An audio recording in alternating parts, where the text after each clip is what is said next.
Capítulo 1. Oración vocal, mental y de quietud. Teresa vivió en una época de profundos cambios religiosos a la par que de extremo recelo hacia el recogimiento. También estaba la persecución de los alumbrados y los dejados, cultivadores de diversas formas de oración mental y que fueron víctimas del monopolio de la fe en manos de tendencias supuestamente ortodoxas, caracterizadas por su anti-oracionismo o su antimisticismo. Asistimos a la polémica entre la oración mental y la oración vocal, semejante a la polémica entre la superioridad o primacía entre meditación y contemplación. Recordemos que la minusvaloración del ritual vano y de la oración vocal maquinal había llevado al erasmismo a defender un cristianismo interior y la oración mental, con la consiguiente polémica. Bartolomé de Carranza, siguiendo a Santo Tomás, admitía una jerarquía de 3 maneras de atención en la oración vocal. Una basada en las palabras que se dicen en la oración, que es buena. Otra, más reflexiva, que atiende al sentido de las palabras y que es mejor. Finalmente, hay una tercera que atiende al fin de la oración, que es Dios, y que es mejor que las otras 2. Incluso uno de los teólogos oficiales de la Inquisición, el dominico Domingo de Valtanás, publicó en 1556 una apología de la oración mental en la que afirma: y digo que decir que no hay oración mental es error contra la divina historia, que en muchas partes enseña que hay oración mental. No obstante, en el Índice de Valdés son condenados muchos libros sobre la oración, como los de Luis de Granada, Bartolomé de Carranza y San Francisco de Borja, San Juan de Ávila, San Pedro de Alcántara. Igualmente, Melchor Cano criticaba a Bartolomé de Carranza y a Luis de Granada por haber universalizado la oración mental entre el pueblo, el cual, por su función socioeconómica, no debería dedicarse a la vida contemplativa. También San Juan de la Cruz escribió un libro en defensa de la oración vocal. Santa Teresa se mueve en el terreno de la sensatez y de la mesura al afirmar el valor de la oración vocal, concediéndole tanta dignidad como la mental. Para aquellas almas que se distraen en la oración mental pura, pues es camino que Dios puede utilizar para llevarlas a la contemplación.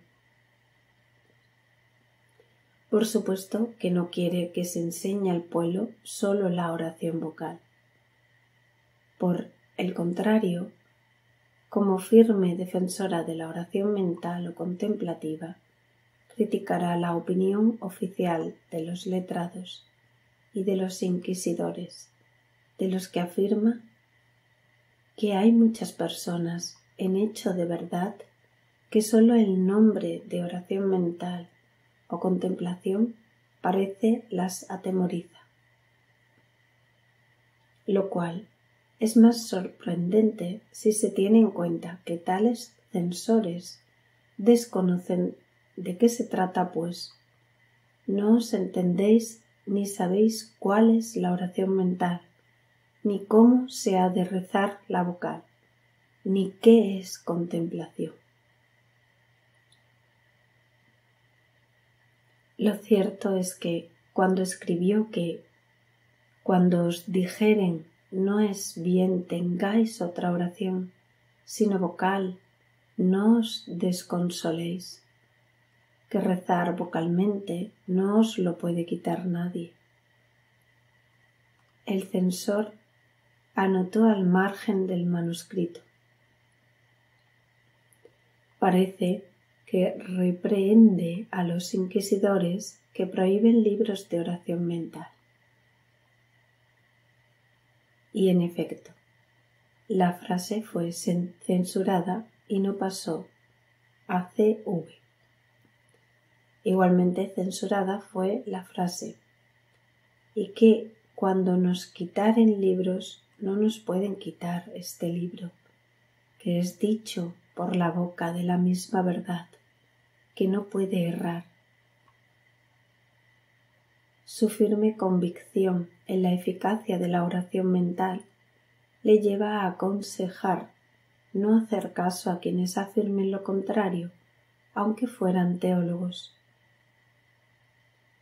Ningún caso hagáis de los miedos que os pusieren ni de los peligros que os pintaren.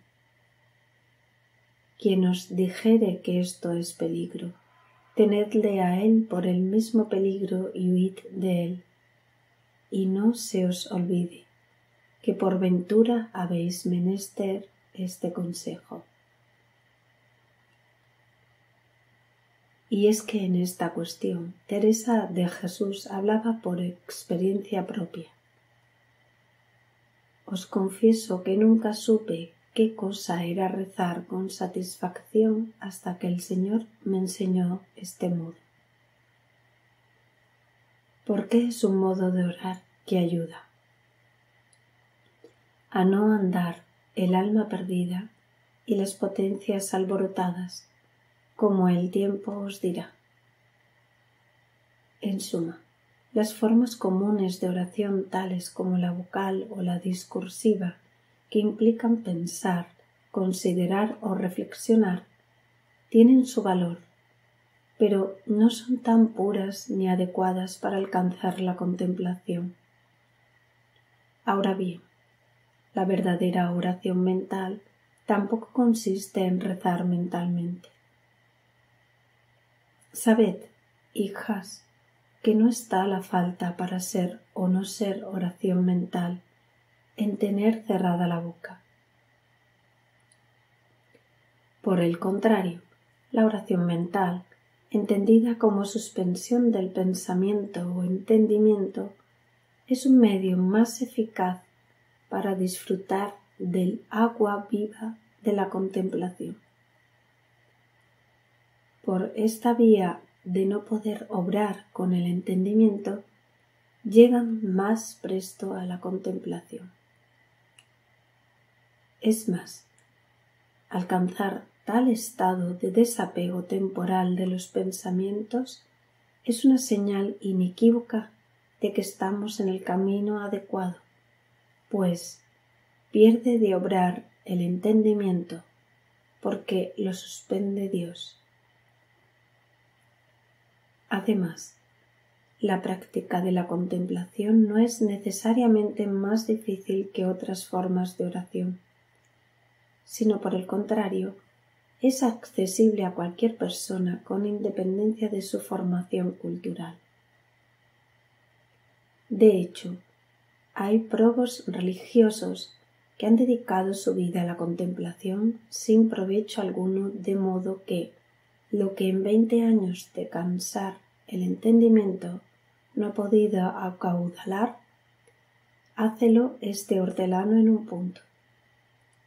Por tanto, para contemplar no se necesitan conocimientos intelectuales, sino un anhelo de Dios. Este es un punto importante. Mientras que las formas de oración o meditación basadas en la reflexión requieren ciertas dotes intelectuales o suponen un esfuerzo mental que, incluso con el tiempo, suelen provocar hastío o desasosiego espiritual, la oración sin pensamiento llega a ser descansada, relajante y profundamente transformadora. Confiesa la santa que al ejercitar estas formas reflexivas de oración tenía el pensamiento alborotado. Traíame tonta y nos parece que estamos perdidas y gastando mal el tiempo que estamos delante de Dios. En suma, Teresa de Jesús, asumiendo la tradición mística, considera que la oración mental y vocal son dos partes o diferencias de una misma oración. La mental es conveniente y necesaria como culminación de la vía espiritual, pero, por otra parte, también son convenientes y razonables las palabras en la oración para avivar y atizar el fervor del espíritu y para sujetar a Dios ambas naturalezas. En alguna ocasión acepta que la oración vocal es más propia para principiantes, mientras que la mental se adecua más a los aprovechados y perfectos. Pero estas distinciones son peligrosas, porque provocan frustración entre quienes no son capaces de pasar de una forma de oración a la otra. Por eso, el alma tiene que aceptar con humildad que Dios le conceda el agua viva de la contemplación, o que se quede en los primeros peldaños. Para explicar esta diferencia, la santa recurre al ejemplo de la pila de agua. Los que practican la oración basada en el pensamiento son los que se sacan con la meditación, porque traemos con los pensamientos, ayudándonos de las criaturas en la meditación y cansando el entendimiento. Lo que se simboliza mediante un pilón al que llega el agua, de más lejos por muchos arcaduces y artificios. Pero hay otro pilón situado en el mismo nacimiento del agua, que es Dios, que se va llenando sin ruido, con grandísima paz y quietud y suavidad de lo muy interior de nosotros mismos, es decir, del centro del alma.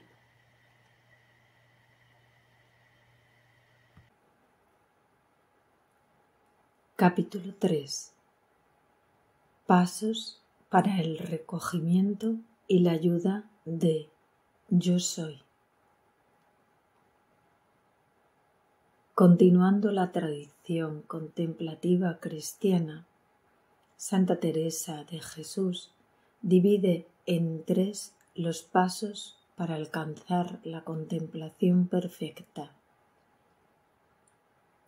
En el primer grado hay que aprender a retirar la atención depositada en los sentidos, especialmente la vista y el oído. De los que comienzan a tener oración, podemos decir, son los que sacan el agua del pozo, que han de cansarse en recoger los sentidos.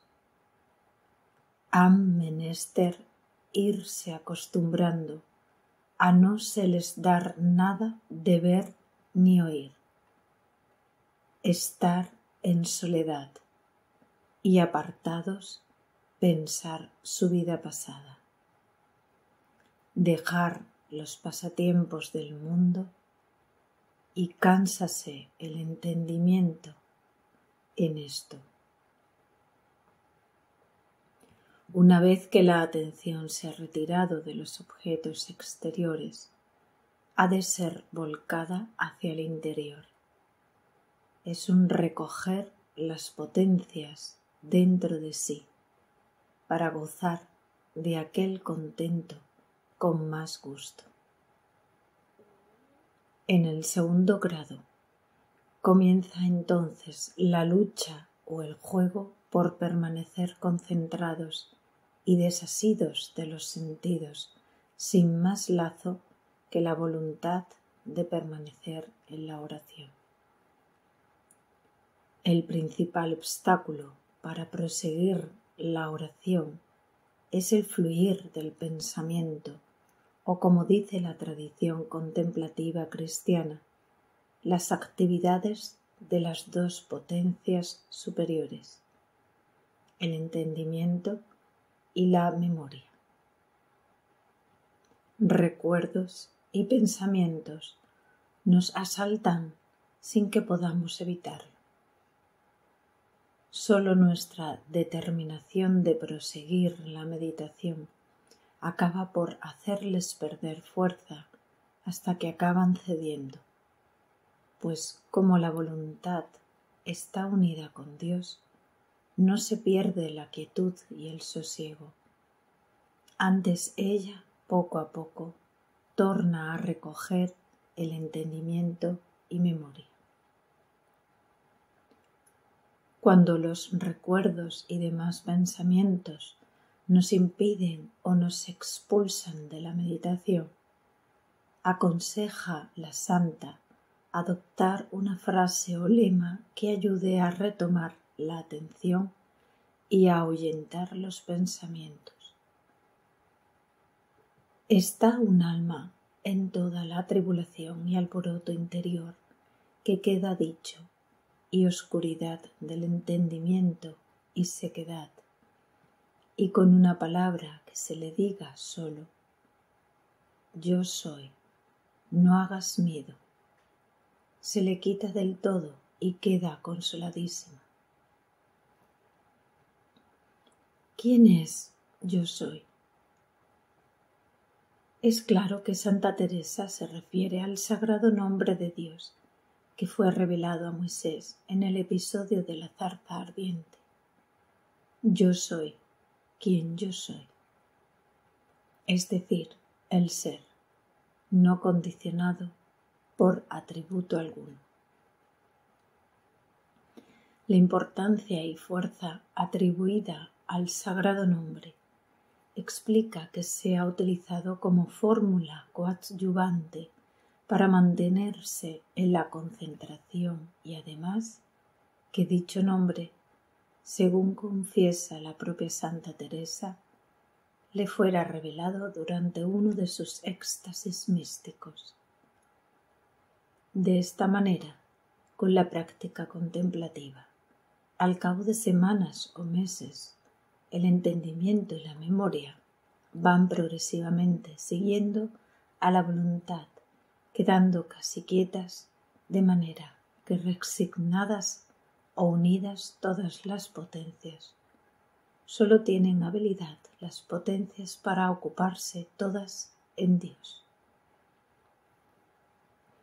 Todo intento de considerar la meditación como un esfuerzo que ha de ser recompensado y tener un resultado está abocado al fracaso.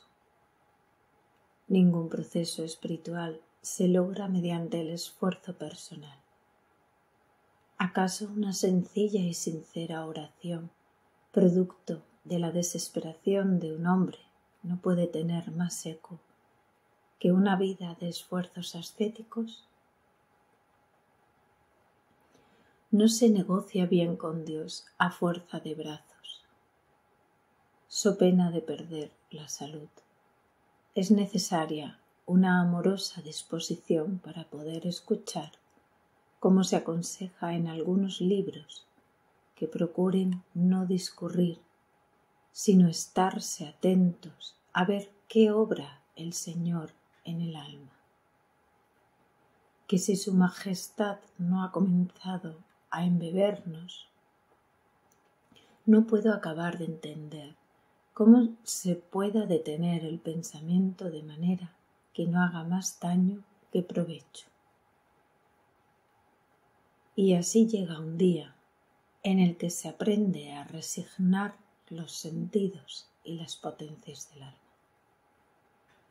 Entonces comienza la misteriosa vía contemplativa, pues parecerá imposible, porque si las potencias están tan absortas que podemos decir que están muertas, y los sentidos lo mismo, ¿cómo se puede entender que el alma entiende este secreto? Yo no lo sé, ni quizá ninguna criatura, sino el mismo Criador. Finalmente, se alcanza el tercer grado contemplativo o de máxima purificación pasiva, cuando en el mismo arrobamiento del todo se pierden todas las potencias, y allí ni se puede ver, ni entender, ni oír. Quedan las potencias de manera que, aunque no están perdidas, casi nada obran. Están como absortas y no hábiles para concertar razones. Incluso si ha sido grande el arrobamiento, acaece andar algunos días tan absortas las potencias que no parece anda en sí. Perseverando en ese estado de desasimiento contemplativo, puede acontecer lo que algunos denominan tal vez impropiamente éxtasis, salir fuera de sí, dado que ello no implica alteridad alguna, sino más bien un ensimismamiento o íntimo contacto con nuestra verdadera naturaleza o esencia. La misma Santa Teresa, que experimentó muchos trances extáticos, los explica muy claramente.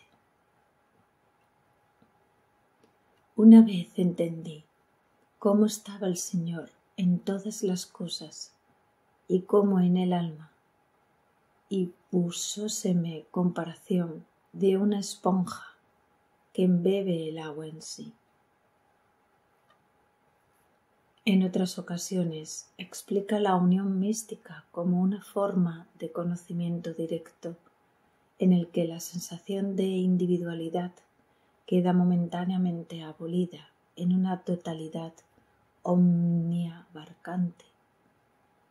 El sujeto disuelve y trasciende la relación con los objetos, porque no hay nada ni nadie conociendo. Todo es un conocer impersonal. Estando una vez en oración, se me representó muy en breve cómo se ven en Dios todas las cosas y cómo las tiene todas en sí. Disueltas las barreras de la corrosiva individualidad, el ser fluye de manera natural, inmerso en una paz amorosa.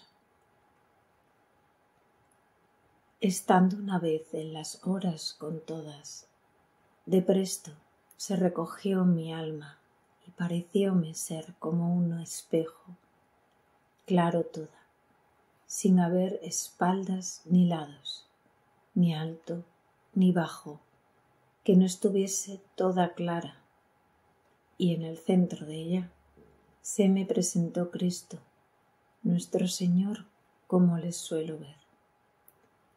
Apréciame en todas las partes de mi alma.